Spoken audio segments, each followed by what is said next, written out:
Hello student, आज हम करेंगे क्लास 10 एक्सरसाइज 3.2 क्वेश्चन नंबर 4 का क्वेश्चन सेकंड।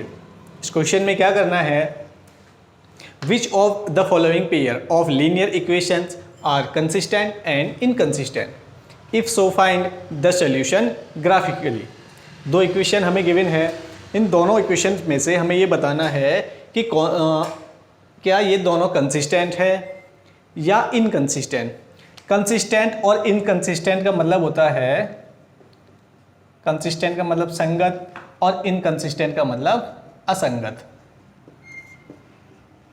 ओके स्टूडेंट, चलिए अब संगत क्या होता है, ऐसी दो इक्वेशंस जिनका कोई ना कोई सॉल्यूशन होता है, कोई ना कोई सॉल्यूशन होता है, वो इक्वेशंस होती है कंसिस्टेंट।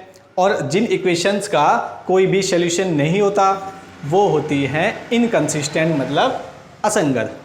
मतलब ऐसी समीकरण है जिनका कोई भी हल नहीं होता वो होती है असंगत, और जिनका कोई ना कोई हल होता है वो होती है संगत। तो हमें इन इक्वेशंस का ये चेक करना है कि क्या इनका कोई ना कोई सॉल्यूशन, इनका कोई ना कोई हल होगा या नहीं।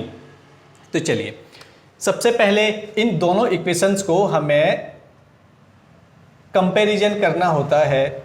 a1x plus b1y plus c1 equal to 0।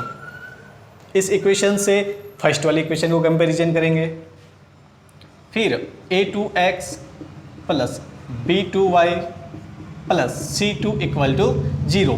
इस इक्वेशन से इस सेकेंड इक्वेशन को कंपैरिजन करेंगे।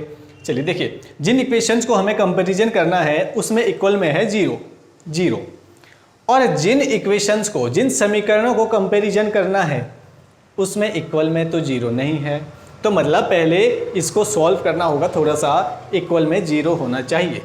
कैसे, x माइनस वाई इक्वल में 8 है, इक्वल के लेफ्ट साइड में लेकर आइए, क्या माइनस का हो जाएगा 8, इक्वल टू में अब हो गया 0।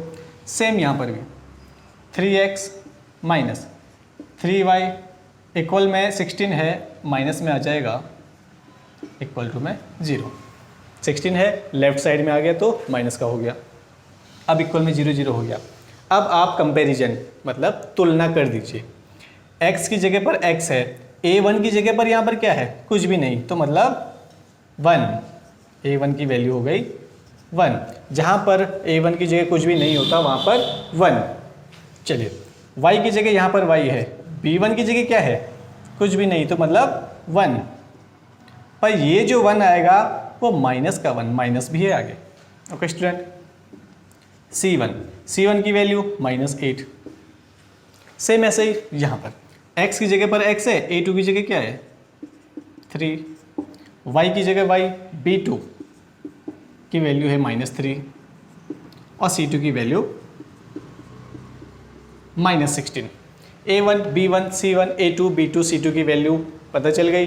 तो इन वैल्यूज़ को पुट करना है एक रेशियो में, एक अनुपात में। किस अनुपात में, a1 upon a2, b1 upon b2, c1 upon c2 में। चलिए a1 की वैल्यू 1 अपॉन a2 की वैल्यू 3, b1 की वैल्यू -1 अपॉन b2 की वैल्यू -3, c1 की वैल्यू -8 अपॉन c2 की वैल्यू -16।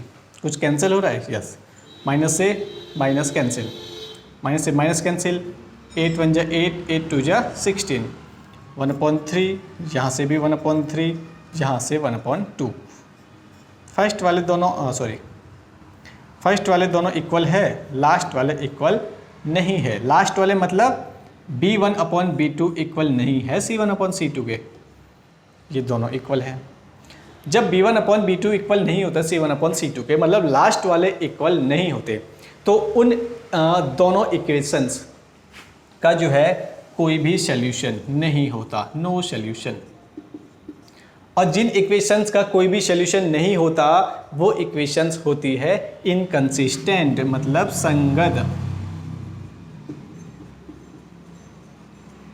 इनकंसिस्टेंट मतलब असंगत, इनका कोई भी सॉल्यूशन होगा ही नहीं। जब इन इक्वेशंस का कोई भी सॉल्यूशन होगा ही नहीं तो हम ग्राफिकली सॉल्व कैसे करेंगे। इससे आगे ये सॉल्व नहीं होगा। Okay, thank you student.